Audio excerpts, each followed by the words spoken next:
Good morning, students. Welcome to Sri Ramanuja Vidya Mandir. So in the last sessions we have discussed about the operators. So let us have a look. So we have discussed about assignment operators. So it's of two types, simple assignment operator and compound assignment operators. So shorthand assignment operator is also known as compound assignment operator. So it is also known as compound assignment operator. So what is the difference between simple and compound? So there is a difference. Simple, we can write the equation as a equals to a plus 1. Coming to this compound, a plus equals to 1. So there is a difference between this equation and that equation. So here we can directly give the value and we can do our process. For this, another step should be required, that is a equals to a plus 1. So this defines that it is equals to a plus 1 and a equals to, the value of a is a plus 1, that equals to 2.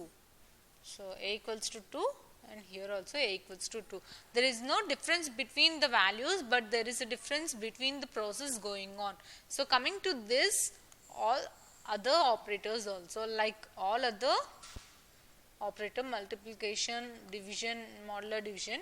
So there is a difference between this compound and simple assignment operators. So compound assignment operators, as I said, when you are giving a plus equals to b, that implies or it is same as a equals to a plus b. A star equals to b, that equals to a equals to a star b. So that is the difference going on here. So coming to increment and decrement operators, this is the operators and meaning of that particular operator. Plus plus a, as we said, increment a by 1, then use the new value of a.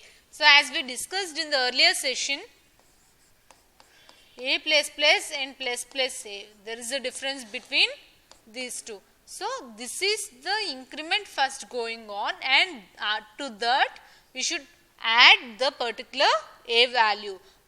For here, first the value of a is given, then it is going to be incremented.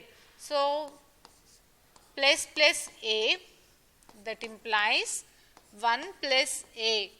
So 1 plus, let us assume that a equals to 1. So 1 plus 1, that equals to 2. Coming to this a plus plus, so a value is 1, then add, so 1 plus 1, that equals to 2. Both the combinations are same, but the process is going on difference. That is, this is known as prefix increment, this is known as postfix increment, prefix decrement and postfix decrement. This is the difference between increment and decrement values. So this is plus plus, it is known as increment operator, minus minus, it is a decrement operator. So I value equals to 2 and I equals to I plus 1, that is 2 plus 1. So that is 3. So we can use prefix increment or postfix increment. So this is known as postfix and prefix. So in the same process for decrement values. So this is the definition of prefix increment, postfix increment and prefix decrement and postfix decrement. Next, conditional statement. So what is a conditional statement or ternary operator? Conditional operator or ternary operator. So as we discussed, variable that should be equals to expression 1. So expression 1 should be satisfied by expression 2 or expression 3. This colon resembles that, it's a or. So any of the equation should be satisfied for this particular condition. So expression 1 is satisfied by expression 2. So that defines that it's a true value and the resultant value will be given to this variable. If expression 1 is not satisfied by expression 3, so it's a false value even though the resultant value will be given to this particular variable. Next, let us have an example, that is a equals to 30 and b equals to 20. So A is greater than B. So 30 is greater than 20. So this condition is satisfied because 30 is greater than 20. So the condition is A is greater than B. If A is greater than B, then printf A is greater or printf B is greater. So coming to this particular condition, this condition is true and it satisfies the condition of this. So printf A is greater. So A is greater than B, so this condition is true and the result will be A is greater. Next, so coming to bitwise operators, here you are having a symbol named as AND. It is the operator of bitwise operator, and parallel line like a straight line it is OR. So here you are having this cap symbol that is known as exclusive OR or XOR. So here you are having this symbol once complement. It means it's not. It resembles that it's not. Greater, greater. It's shift right, lesser. That is shift left. This is the bitwise operators. There is a difference between normal assignment operators and relational operators, and coming to this bitwise operators. So this resembles AND. This is OR, exclusive OR, that is not. So in the earlier session we have discussed this as not symbol. Coming to this is not. Coming to this bitwise operators, that cap symbol is known as exclusive OR or XOR, and this symbol is known as NOT. Sorry children. So this is known as NOT. This is shift right. When you are giving this format, it means shift right. We are shifting to that right side. And coming to this shift left, we are shifting to this left side. Next, special operators. What are special operators in C language? So C supports some special operators such as comma operator. This is a special operator. Int A equals to 5. This comma is used to separate the or to make a difference between one expression to another expression or one equation to another equation. We are using this comma, that is a special operator in C operators. And next, size of operator. We are giving the equation as size of open brace and closed brace. That means it's a function. So size of. Next, address operator. So this N is known as address operator and it is also special operator used in C. So pointer operator, that is, as I said, star is used as pointer. Member selection operator, that is dot and this is member selection operator. These are the special operators we are using in the C language. So let us have a look.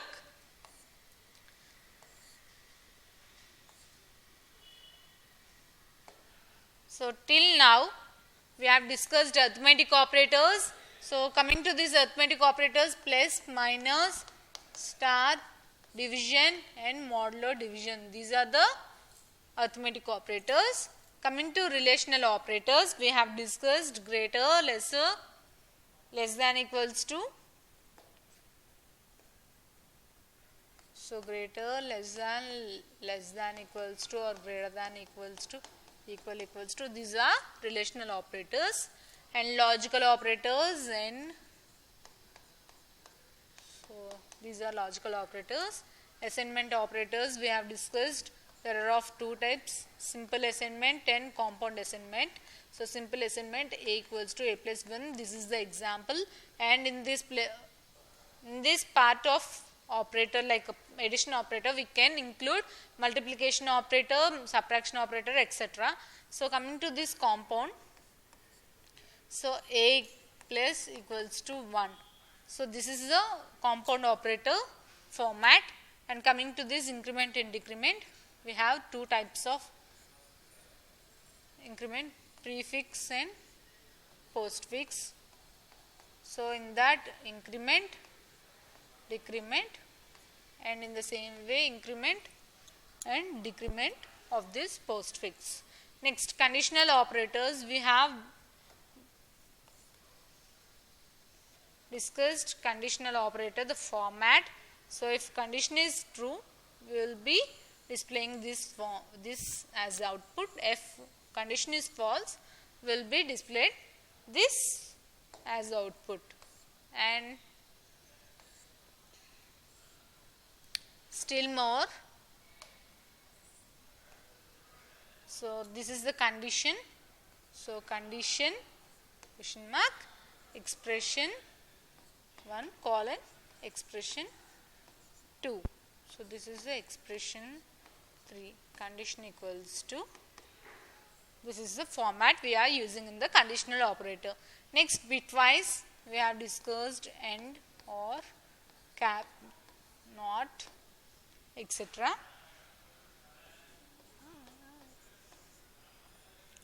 And coming to this special operator, it's a comma operator, and next we used size of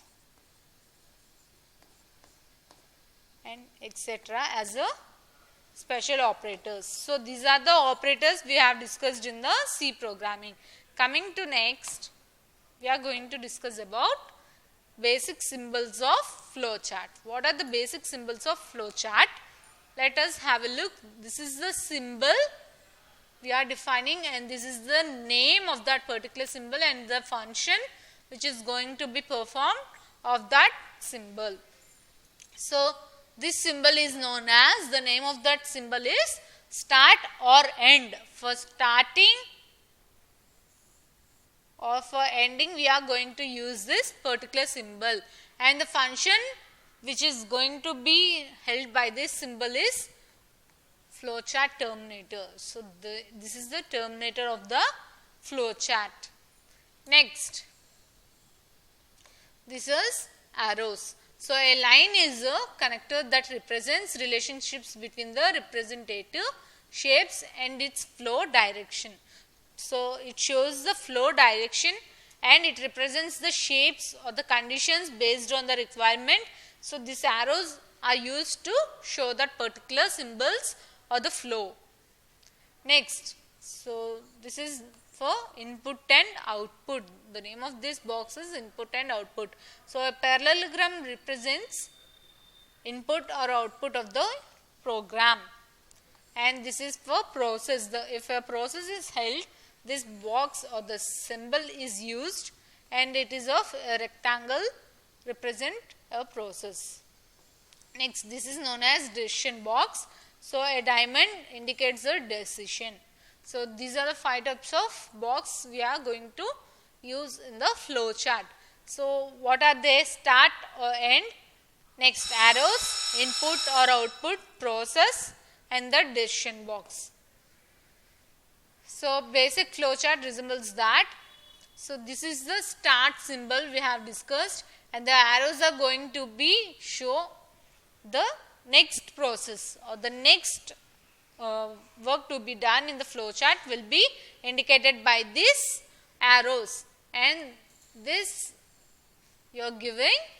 So, you can observe here we are using this start or end, and next arrows, and next input and output, the process and the decision box. These are the elements we are going to use here. So, input and output, get or read input, and the arrow is indicating. So, in this we are going to do the process step 1, next process step 2. It may be many of the steps required. We can take those boxes and we can give the process numbers or the process information, and here you are assigning the output, that is display or write output stop.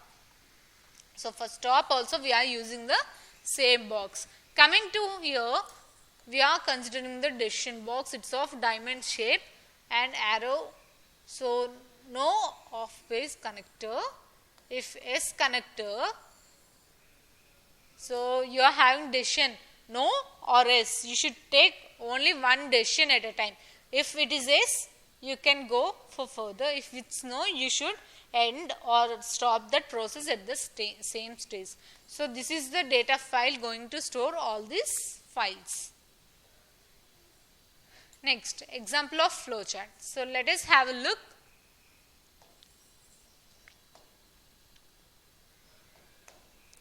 So let us have a look. This is a decision box. Do you have homework? Yes. If yes, you should go for next decision box. No. So you are lying. It may be. It's one of the case. You are lying. Then go to this process. Next. Is it due in less than 12 hours? So is it due? So the homework is in due. Yes. Start working. No. Then watch TV. After watching TV, play mobile games. After that, use Facebooks. So coming to this Facebook, again there is a written back here. If completed, then is it due in less than 12 hours? Okay. You can go for start working. So you may understood there is a difference between this. First process is, first decision you should take is, do you have homework? Yes, if you are having homework, how much time does it take to complete the homework? So it is due in less than 12 hours, or you can complete in more than 12 hours, what? So if it is due in less than 12 hours, so you can complete within 1 hour, then start working. Or no, you can't complete for 1 hour or 2 hours, you should work out much time, or there is no need of much time, then go for watching TV or playing games and Facebook, and then come to this process and complete your work. So I think you have understood. Again I will explain in a clear description manner.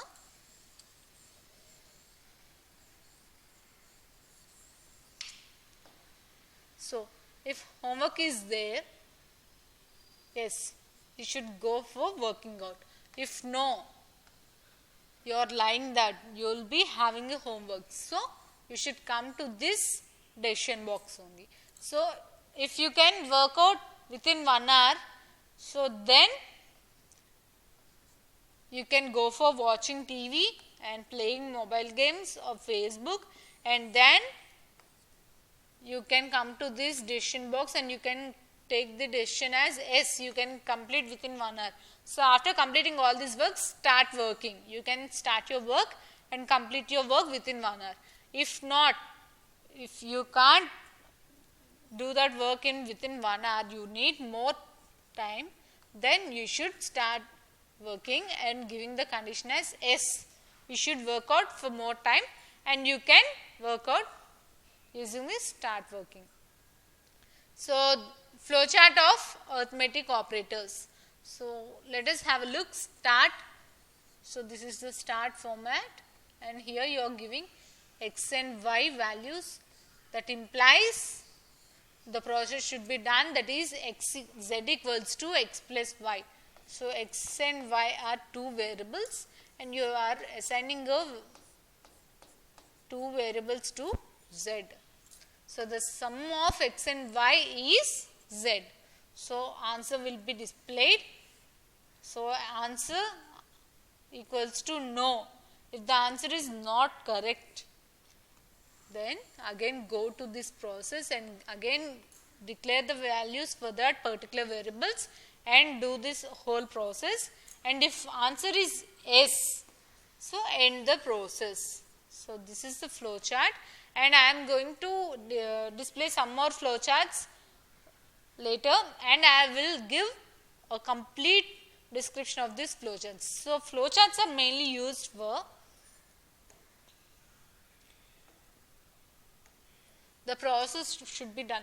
Like if you need x equals to 1, y equals to 2, so x plus y equals to 3.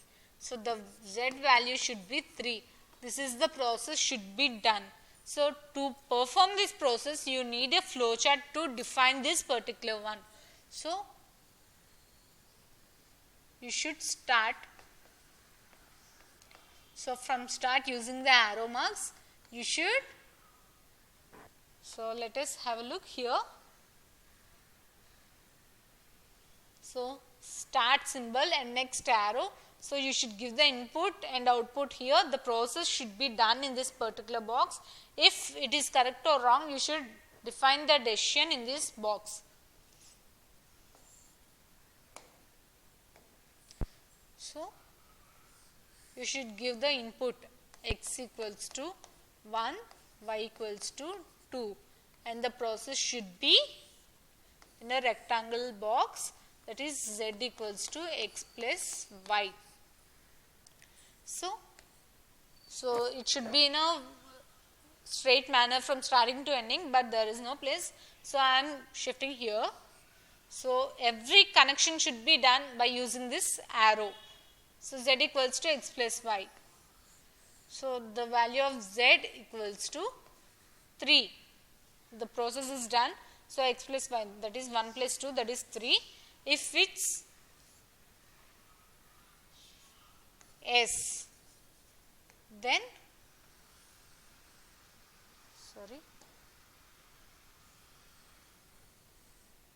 stop the process. If it's not, that is if it's no, then again you should so the place is not sufficient actually. So let us start from here. The process is z equals to 3. So this is,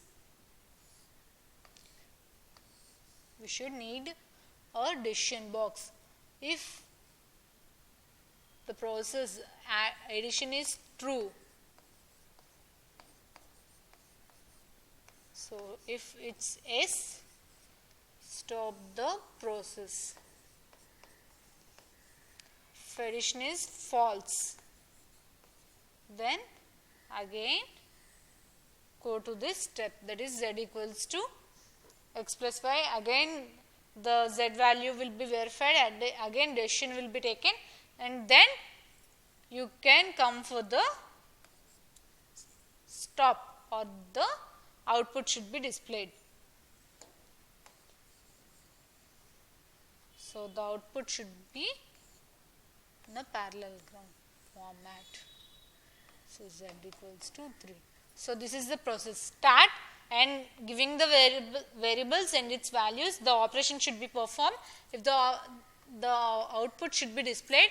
If the output is true or it is s, then stop the process. If it's not, using this decision box we should define, and if it's not, again go to that operation or the operation where it takes place, and you should give the values, and the operation again it should be performed, and the output should be displayed, and there should be a decision taken in that particular format. So this is the difference of flowchart. There is more and more types of flowcharts to be discussed. So in the later sessions we are going to discuss about these flowcharts. So thank you children, thank you for bearing me. Have a nice day.